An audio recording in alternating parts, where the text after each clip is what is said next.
स्वागत है। आज हम आलिया भट्ट की उस हालिया लंबी बातचीत पर बात कर रहे हैं। हाँ, जो उन्होंने जे शेट्टी के साथ की। बिल्कुल।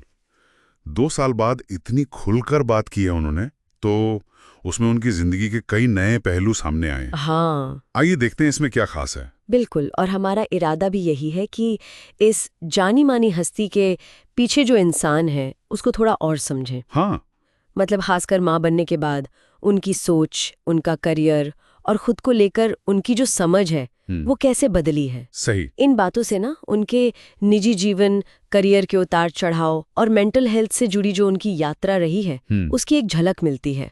तो देखते हैं, मतलब शोहरत, परिवार और खुद की खोज, इसके बीच तालमेल बिठाने पर क्या सीखने को मिलता है यहाँ। तो माँ बनने का अनुभव, ये तो लगता है काफी गहरा असर कर गया उन पर। हाँ बिल्कुल। कहती हैं कि पुरानी जिंदगी वो अब ठीक से याद भी नहीं आती। अच्छा। और बेटी राह को लेकर खुशी तो है, पर साथ में एक चिंता भी वो लगातार बनी रहती है। हाँ, ये तो होता है। और वो विशालकाय बच्चे वाली बात, वो बड़ी दिलचस्प लगी मुझे। हाँ हाँ, कि माँ बाप के लिए बच्चे हमेशा बच्चे ही लेते हैं। हाँ, चाहे कितने भी बड़े हो जाएं। अब जाके उन्हें अपनी माँ की चिंता समझ आ रही है, ऐसा कहा उन्होंने। हाँ, और ये सिर्फ एक एहसास नहीं है, इसने उनके नजरिए को सचमुच बदला है। अच्छा। जैसे मातृत्व ने उनमें हमदर्दी और आभार का भाव और भी बढ़ा दिया है। वो कहती हैं, दुनिया में तकलीफ देखकर अब ज्यादा महसूस होता है। और राह के लिए भविष्य में पढ़ने को ईमेल लिखना, ये कितना अच्छा तरीका है ना। हाँ, बहुत प्यारा। मतलब उन छोटे छोटे पलों को सहेजने और बेटी के लिए एक यादगार तोहफा बनाने का एक खूबसूरत तरीका।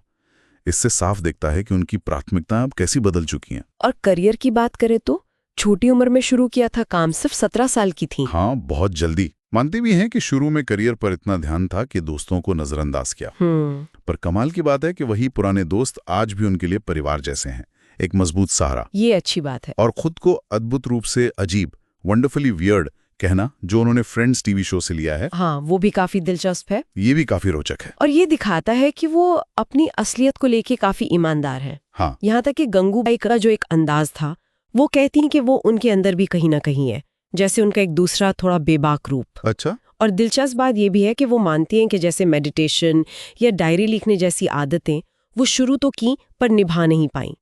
वो जबरदस्ती की कोशिशों के बजाय चीजों को अपने आप होने देने में ज्यादा यकीन रखती हैं। खंडिज विकास में ये तो उनके पिता की उस सलाह से भी जुड़ता है ना, कि समझदार बनने का दिखावा करने से अच्छा है बेवकूफ बनना। बिल्कुल, ईमानदारी ज्यादा जरूरी है। हाँ, और इसी ईमानदारी से उन्होंने हाल में ADHD, मतलब ध्यान लगाने में मुश्किल पैदा करने वाली स्थिति, और एंजाइटी यानी चिंता के क्लिनिकल डायग्नोसिस के बारे में भी बताया। ओह अच्छा। कहती हैं कि दवा नहीं ली, पर ये जानने भर से कि उनकी दिमागी उलझनों का एक नाम है, एक पहचान है, उससे उन्हें सुकून मिला। हाँ, एक तरह से समझने का फ्रेमवर्क मिल गया। बिल्कुल, अपनी चुनौतियों को देखने का एक नजरिया मिला। और अब उनमें थोड़ी शरारत, थोड़ी वो बचकानी मस्ती की जरूरत महसूस हो रही है। हाँ, जैसे हमटी शर्मा की दुल्हनिया की काव्या में थी। शायद इसीलिए अब वो राह के लिए हल्की सुल्की बच्चों वाली फिल्में करना चाहती हैं। अच्छा, ये भी एक बदलाव है। हाँ, और ये भी बताया कि अकेले रहने से, मतलब अपने ख्यालों के साथ वक्त बिताने से